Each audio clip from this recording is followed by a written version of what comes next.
Welcome to the Cozy Little Library today with your Clean Reads Book Buddy. It is a beautiful Friday afternoon near the end of the month of October, so I've decided to have a binge reading weekend. Yippee! I wanted to bring y'all along. I have asked my patrons what they think. I've done a little exclusive video for them, showing them 10 books that I have that are cozy books for this season. Cozy. While I'm waiting on my Patreon book buddies to have a chance to watch that video I just uploaded there, I thought I would just share one that I'm excited about. Book 2 in the Loves a Mystery series. You may have heard me talking about the Loves a Mystery in Sleepy Hollow, and there was an excerpt of this book at the end of that one, and it hooked me because it's a mystery around a lighthouse, and in these books there is a historical story and then a current day story. So just that little bit of the historical story that I read, it was so good. So I'm very excited about that.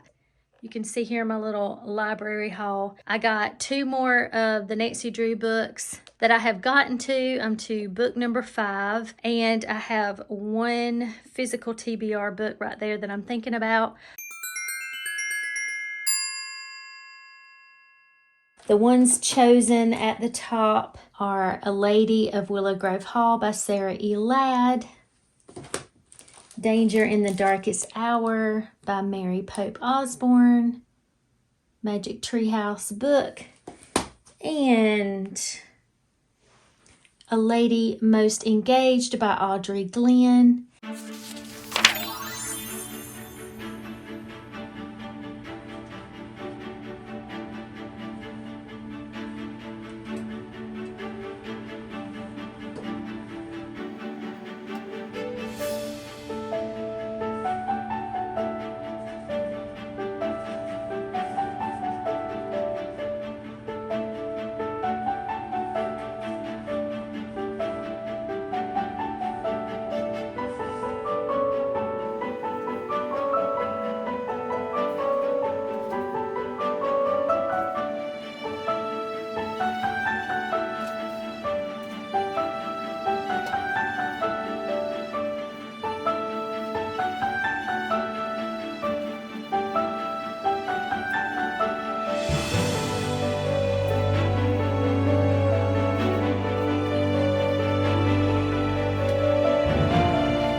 Oh my goodness, this book is so good. I stopped as I was getting to chapter 12 to kind of let you know just a little bit about it. No spoilers, but give you my thoughts. Our main female character is a twin, and when the story starts, they are 16 years old. She has a twin sister, and they have a blacksmith father. That's what he does for a living. He's very gruff, but she thinks that she's in love, and she's made some really bad decisions, and Dad just kind of spoils their plans. But chapter 1 is so exciting, and the author just pulls you into what's going on. It's in the middle of the night, and she's sneaking around, and it's very exciting. And I don't want to tell you too much about what happens to her, but like I said, she made some bad decisions, and she's basically has to leave home and leave everything behind because of the bad decisions that she made. And then it's, not a good thing for her. But I love how the author started out. It tells you the year and where in England that they are, and in the blacksmith's cottage. And then in chapter 2, it has the same exact time, but in another part of England near Willow Grove Hall. Our main male character, it puts us right into his world, and his dad is literally passing away in moments and telling our main male character some secrets that he and his wife have been keeping from him, and it's pretty devastating and crazy, changes everything for him. And then chapter 3, we're 5 years later for both our female and our male main characters, and she has gotten an opportunity. You see already like the growth just so quickly in chapter 1. We really see what she's about as a 16-year-old, and in chapter 3, very naturally the author shows how she has grown, but she's not really trusting of the Lord. It does bring that in a little bit. So I know several that I've read of Sarah E. Ladd's so far don't really get into the faith aspect, but already I can feel it, and I've already seen one other part that I marked here for you to tell you about, but we're already seeing her growth. And she gets in a little situation on the way to Willow Grove Hall. It's nighttime again, and this family is really sweet to her that live really on the property of Willow Grove Hall. It's so huge, though, that by the time they get her and take her in, she's soaking wet from the rain. There have been lots of flooding and all that. They take her in, and this little scene that I wanted to read to you is the very next morning after she wakes up. It says, "In the light of morning, she finally got a good look at the room around her. White wainscoting met pale blue walls. A small rosewood stand stood tucked between the window and the adjacent wall. On it was her candle from the previous evening, along with 3 books piled in a tidy stack. She stood from the bed and stepped to the books, picking up one volume, The Romance of the Forest. She knew the story well. She leafed through the pages and then set it down. She lifted her attention back to the view. Beyond her window was the stunning landscape of Willow Grove Hall. Today was the day. Her new life was spread before her, an unspoiled page, a story ready to be written. As she thought, a little wave of nerves coursed through her. Would Mrs. Trent be fond of her? Could she be a suitable companion?" I just thought that was really, really good description, very natural. I could see all of that from the author's words. And then the first real faith content is our male character is talking about a quote from his dad, how his dad was able to put up with this Mrs. Trent all the years, who is, she's a very finicky lady and hard to get along with. And his dad would say, "'Tis not my place to judge her. My responsibility is to do my job to the best of my ability, so that my actions might glorify my heavenly Father." So I thought that was great. And then here, as it's getting to the part where I'm at now, it shows Cicely really getting to this mansion and seeing how amazing it is, how beautiful it is. And she's really pinching herself because she hasn't come from any sort of means, but yet she's in this situation where she's going to get to be a companion to such a wealthy woman and live in such luxury. Cicely drank in her surroundings as they walked the tree-lined path, floating as if in a dream. The sunlight danced in the bright leaves and cast lacy patterns on the ground. Roses lined a small garden wall, and the breeze carried away their sweet fragrances. Optimism, bright and endless, surged within her. Here, her past could be forgiven. She was convinced. Cicely listened to Rebecca prattle on about the grounds, pointing out Mrs. Trent's walled new garden, rose garden, the water fountain, the kitchen gardens, the cold house, and the stable block. She tried to pay attention, but she was still in awe of her surroundings. Was she really going to live here, to be a lady's companion? Surely this was the outcome her mother would have wanted for her, one her sister could be proud of. She was eager to learn everything, see everything. In fact, she was so engrossed in the garden that she almost didn't notice. And I'll stop there. that's where we have quite, I mean, I was already invested and like, oh, she's finally got hope. She's excited finally, and she's seeing that her past is not going to affect her future forever. And then something happens right then, and it's like, ah.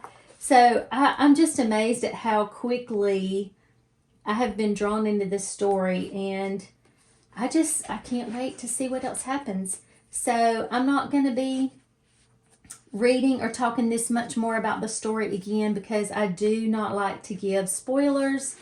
I love to go into a book not knowing that much about it. So I don't really want to say a whole lot more, but I did want to just share those few things because I'm loving it and I'm so excited. So I'm going to get back to reading.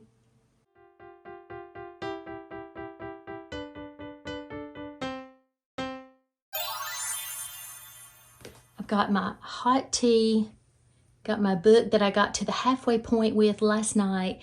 Woke up this morning, and when I thought about it, can't wait to get back into the story. So that's very telling. I've got my oversized loungewear on again with shorts this time because it's a little bit warmer, ready to get reading.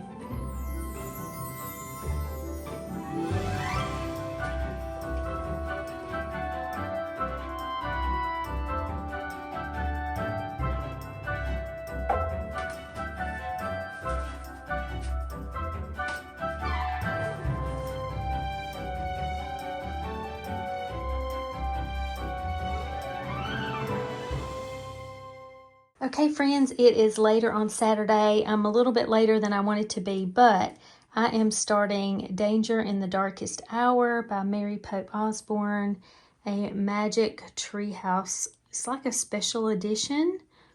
So it's a little bit thicker than I remember Magic Treehouse books being. Maybe because this is about World War II, it's a special because of that. So I'm about to get started.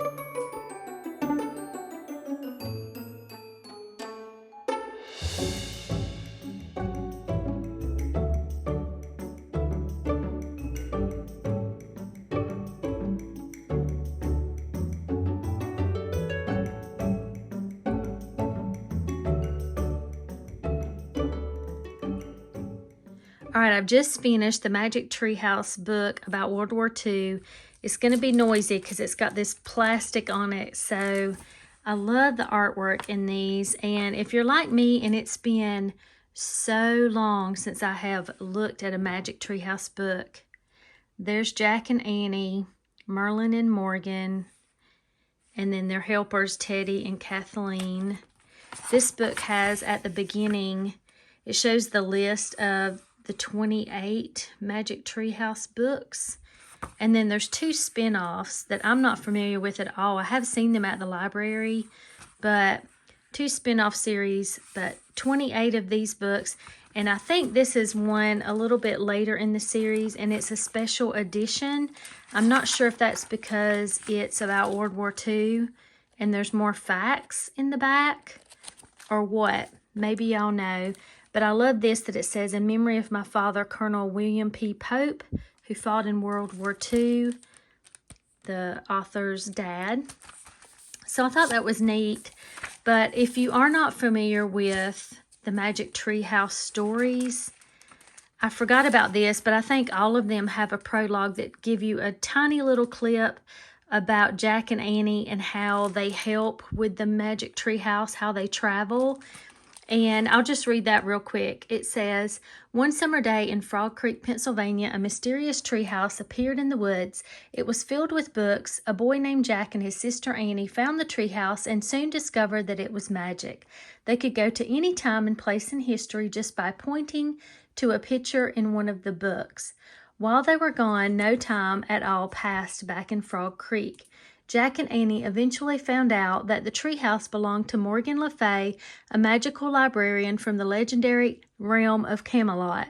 They have since traveled on many adventures in the Magic Treehouse and completed many missions for both Morgan Le Fay and her friend Merlin the Magician. Teddy and Kathleen, 2 young enchanters from Camelot, have sometimes helped Jack and Annie in big and small ways. So This story starts with a carrier pigeon that shows up, and they soon realize that the pigeon is from the 1940s and they need to go back to that time period to help one of their friends. Kathleen, that was just mentioned, has been missing in France, and D-Day is about to happen in France. And it's neat as an adult knowing about those major milestones of World War II and seeing how the author just expertly put those details in there, but yet made it very interesting for a kid and for us. And the artwork is just wonderful. So here they have to go to England first, and then they have to go to France. And it's really just fact-wise, it's great for just a very quick reminder of the facts. You know, who were the Allies, who were on the Axis team, on the Axis side with the Nazis, and it's great. And then at the very end, there are several. The story itself stops on page 170, and then it says, track the facts behind Jack and Annie's mission. Turn the page to learn more about World War II.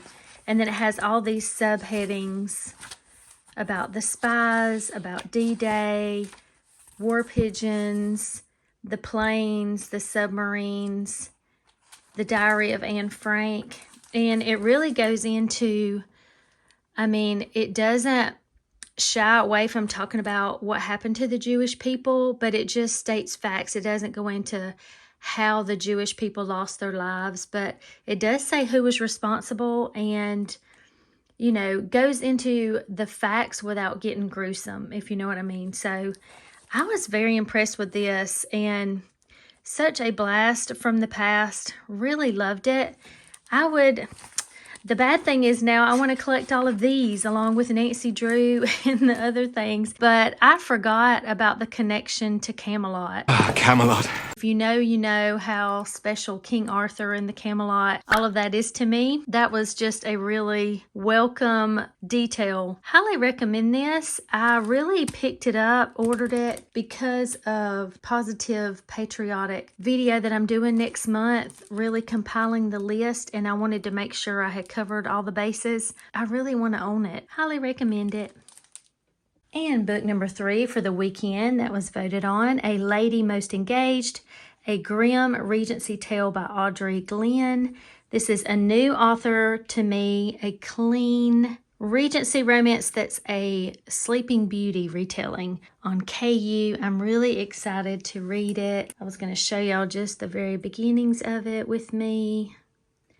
See how it gets started here. It's a novella, so it's supposed to be really short. It starts out, this is the one about Harriet. She is all about propriety and doing what she's supposed to do. I think at the very beginning of this, Harriet and her cousin and her aunt are on the way to Rosedale, which is where the house party is. And Lord Rosedale apparently is an eligible bachelor. He's the Earl. So I'm excited to go read this. Can't wait to check in with y'all.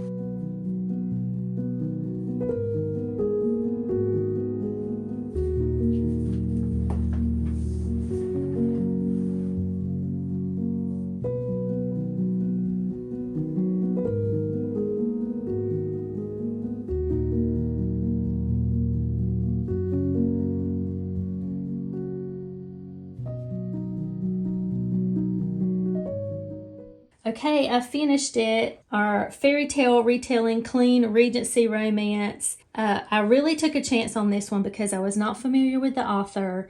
I didn't know anything about it, but I read where one reviewer that I did not know said it was clean. So I was crossing my fingers, hoping, but it looked like a couple of the other series that I have read from trusted authors that write these super cute, romantic little short novellas of fairy tale retellings. And since this one was also Regency and it had the word grim Regency tale on the front, I just had to try it. I did get a little concerned at one point where our main character at the very beginning gets to this house party and she goes into the library. There's a man in the corner. She wakes him up to tell him that it's improper for him to be in that room. She's trying to protect her cousin because there are a lot of rakes there. Gilbert Blythe is a rake That don't have the lady's best interest at heart. But it all turned out really cute. Squeaky clean romance, no profanity, nothing whatsoever. I'll give it 4 stars. I enjoyed it. It had my attention. I felt like I was there. And I really want to commend the author for keeping it clean and cute and sweet. So all in all, 4 stars for this one. 4 stars also for our Magic Treehouse World War II story. And definitely 4 stars for A Lady of Willow Grove Hall by Sarah E. Ladd. I think this was my favorite of the weekend, even though this was really cute. And it's hard to compare this one because it was completely different, but thoroughly enjoyed all of them. So all in all, 3 4-star books. I say that's a very successful binge reading weekend. Thank y'all for hanging out with me. Talk to y'all soon.